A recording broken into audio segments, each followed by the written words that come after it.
Did you know that during the reign of the last king we're about to mention in today's episode, someone actually invaded Rome itself? And it wasn't the Goths, the Huns or the Vandals, but a tribe of fierce warriors from the depths of Central Asia called the Geonites. The Romans called them the Scourges of God because of how brutal they were in battle. They raided deep into Roman territory, taking thousands of slaves back home and pillaging everything in sight.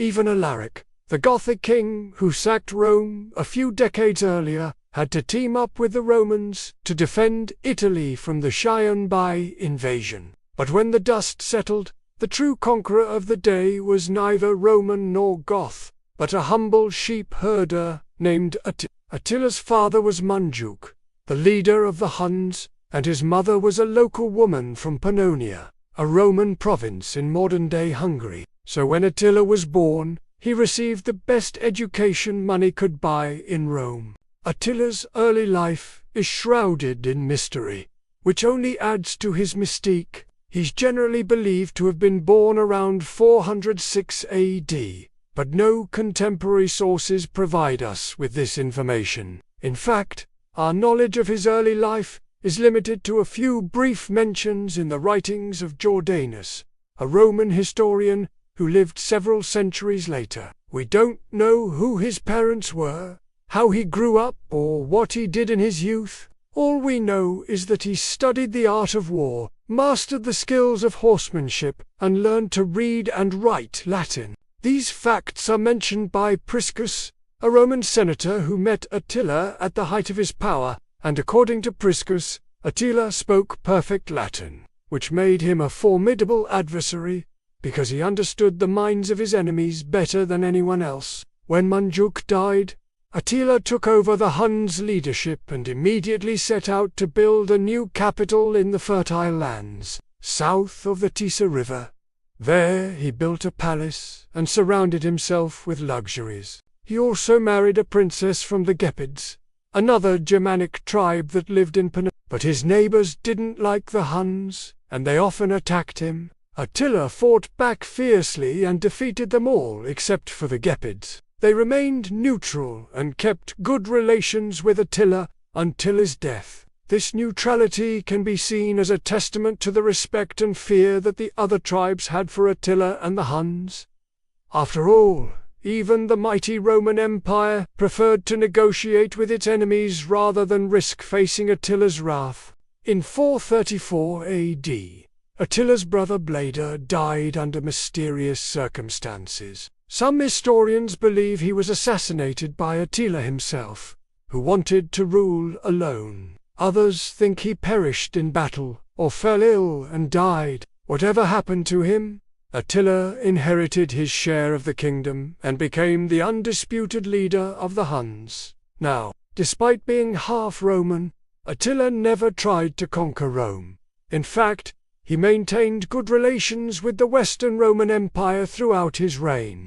Instead, he focused his attention on the Eastern Roman Empire, which had been harassing his people for years. In 447, the Eastern Roman Emperor Theodosius II sent two generals, Marcian and Majorian, to lead an invasion of Hunland. They managed to cross the Danube River and march deep into but when they reached the forest of Utis, they were ambushed by Attila and completely decimated. This victory established Attila's reputation as a great warrior and strategist, and made him the most powerful ruler in Europe. From that point on, no one dared to invade Hunland again. However, in 451, Attila decided to invade Gaul. This region, which today comprises France, Belgium, and Luxembourg, was part of the Western Roman Empire and had been suffering from Germanic invasions. Attila saw an opportunity to make a name for himself by helping the Romans against the Goths. Emperor Valentinian III asked Attila for assistance and promised him a large sum of gold and a hand of his daughter in marriage. But once Attila arrived in Gaul, he realized that the emperor had tricked him. He had no intention of giving him gold or his daughter's hand. He just wanted to use Attila to fight his battles and gain more power. So Attila abandoned the campaign and led his army south into Italy. On the way, his army pillaged everything in sight. They killed thousands of civilians and soldiers, looted countless treasures, and burned entire cities to the ground. According to Priscus, Attila wasn't interested in acquiring wealth or land. He just wanted to punish those who had wronged him, and to show them what he was capable of. He also wanted to prove that he was the rightful ruler of the entire earth, as he liked to call it, the King of Kings. He sent a letter to the Western Roman Emperor Valentian III, demanding that he submit to him and pay him tribute. Otherwise, he would march on Rome and destroy it. The emperor refused and prepared to fight. Attila's army was huge, numbering between 50,000 and 100,000 warriors. It was also very diverse, comprising not only but also Goths, Bulgars, Sarmatians, Quadi, and other tribes from Central Asia and Eastern Europe. They were all united under Attila's banner and followed him into battle on horseback. They were armed with bows and arrows, swords and shields. They were also very mobile and could travel long distances quickly. On the other hand, the Roman army was smaller and less experienced. They were also outnumbered and outgunned. The Romans were brave and disciplined, but they couldn't match the Huns' ferocity and skill. The battle was over in hours. The Romans were defeated and fled to the city. Attila's men poured into Rome, looting and pillaging for 3 days. They killed or enslaved everyone who didn't escape. They also stole priceless works of art, jewelry, and other valuables. Then they left the city and returned to their camp. Attila didn't stay in Rome much longer. He soon moved on to sacking other cities and provinces, such as Tuscany, Umbria, Apulia, and Sicily. He also ravaged North Africa and seized many coastal towns and villages. He then returned to Italy and invaded it again, this time reaching as far south as Naples. But when he tried to cross the Alps into Gaul, his army suffered heavy losses from cold, hunger, and exhaustion. So he turned back and settled in Pannonia, where he spent the rest of his life. He continued to raid and pillage neighboring regions,